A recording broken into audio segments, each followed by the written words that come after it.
लगातार बात करते रहेंगे हर महत्वपूर्ण सवाल पर, लेकिन अगला सवाल जानने के लिए डेटा सेंटर चलते हैं प्राची के पास।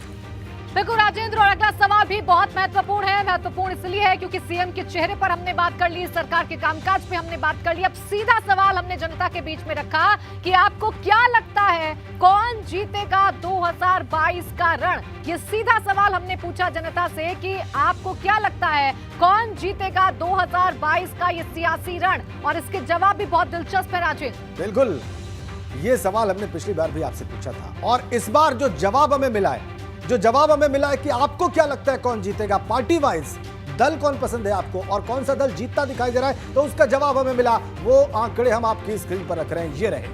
Bharatiya Janata party ruling party है, 47% लोग उसे जीतता देख रहे हैं, मानते हैं कि उन्हें लगता है कि भारतीय जनता पार्टी जीत रही है, भारतीय जनता पार्टी सरकार बना रही है। समाजवादी पार्टी के बारे में 29% लोग ऐसा मानते हैं कि समाजवादी पार्टी जीत रही है और वो सरकार में आएगी। भारतीय जनता पार्टी और सपा के आंकड़े आपने देखे। बहुजन समाज पार्टी के बारे में 9% लोग अपनी पसंद रखते हैं, 9% लोग बीएसपी को जीतते देख रहे हैं। 9% लोगों को लगता है कि नहीं, बीएसपी जीत जाएगी और मायावती मुख्यमंत्री बनेंगी। और कांग्रेस के बारे में 7% लोग सकारात्मक भाव दिखा रहे हैं। 7% लोगों को लगता है कि कांग्रेस जीत जाएगी। अन्य के बारे में 3% और त्रिशंकु विधानसभा की भविष्यवाणी करने वाले 3% थे। कह नहीं सकते, इनडिसिसिव या कुछ भी कहने की पोजीशन में जो वोटर नहीं थे उनकी तादाद 2%। ये बहुत ही महत्वपूर्ण आंकड़े। इसमें बड़ी बात क्या है, महत्वपूर्ण बात क्या है, अंडरलाइन क्या किया जाए, इसके लिए हम ब्रेकिंग सेंटर चलेंगे अनु के पास।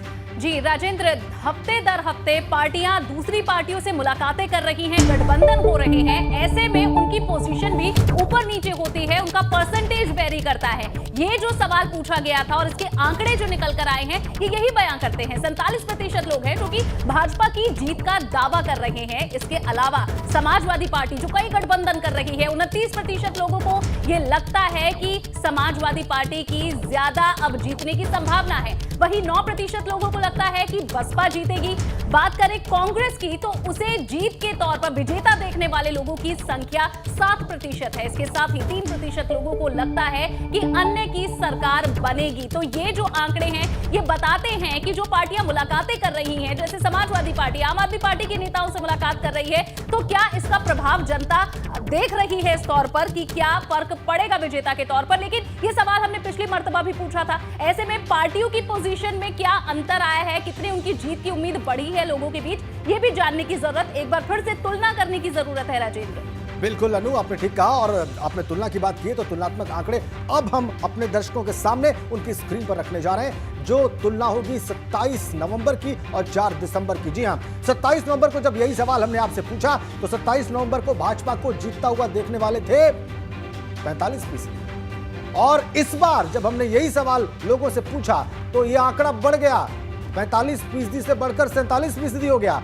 अब 47% लोगों को लग रहा है कि भारतीय जनता पार्टी जीत जाएगी, तो भारतीय जनता पार्टी के लिए राहत देने वाली बात। लेकिन समाजवादी पार्टी के लिए निराशा की खबर है। पिछली बार जब हमने सवाल पूछा तो 30% लोग कह रहे थे कि सपा जीत जाएगी, लेकिन इस बार वो आंकड़ा 1% घट गया। भाजपा का बढ़ गया, सपा का घट गया। और बसपा की अगर बात करें तो 8% लोग पिछली बार कह रहे थे, 9% लोग इस बार कह रहे हैं कि नहीं बसपा जीत जाएगी। बसपा के लिए भी राहत की बात, कांग्रेस के लिए फिर से निराशा की बात। कांग्रेस पार्टी की अगर बात करें बसपा के बाद तो कांग्रेस को जीतता हुआ देखने वाले पिछली बार 8% लोग थे, इस बार 7% लोग हैं, 1% की गिरावट आ गई। अन्य में कोई फर्क नहीं पड़ा है, 3% ही आंकड़ा है। और त्रिशंकु विधानसभा बताने वालों के आंकड़ों में भी कोई अंतर नहीं आया है। पिछली बार भी 3% और इस बार भी 3%। और कह नहीं सकते की स्थिति में जो पिछली बार 3% लोग थे अब सिर्फ 2% रह गए, यानी कह नहीं सकते वालों का आंकड़ा कम हो रहा है। अब लोग कह सकने की स्थिति में आ रहे हैं।